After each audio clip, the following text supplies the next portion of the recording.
परिणिती शिंदेजी. मी महाराष्ट्रामध्ये नुकतीच झालेली जी अतिवृष्टी आहे त्याच्याबद्दल बोलू इच्छित आहे. महाराष्ट्रामध्ये सप्टेंबर महिन्यामध्ये खूप मोठ्या प्रमाणात अतिवृष्टी झाली आणि पुराची परिस्थिती निर्माण झाली, ज्याच्यामुळे हजारो शेतकऱ्यांचा संसार उद्ध्वस्त झाला. शेती पूर्ण वाहून गेली, जमिनी खरडून गेल्या, पिकं वाहून गेले. पण ह्या ठिकाणी महाराष्ट्र सरकारने जी मदत केली ती अतिशय तुटपुंजी आहे.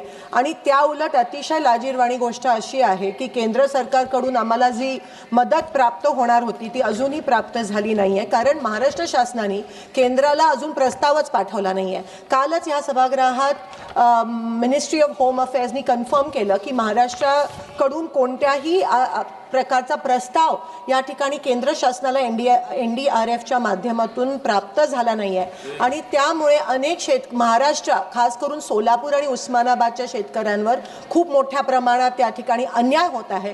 महाराष्ट्र शासन करतेच, पण केंद्र शासन पण शेतकरी आमचे मायबाप आहेत, या देशाचा कणा आहे आणि त्यांच्यावर अन्याय होतोय. आम्ही मागणी पण केलेली की ओला दुष्काळ जाहीर झाला पाहिजे, कर्जमाफी झाली पाहिजे, मुलांची शैक्षणिक कर्जमाफी झाली पाहिजे शेतकऱ्यांची, पण ते देखील केलं नाहीये. महाराष्ट्र सरकार आणि केंद्र सरकार हे फक्त निवडणुका जिंकण्यात मग्न आहे.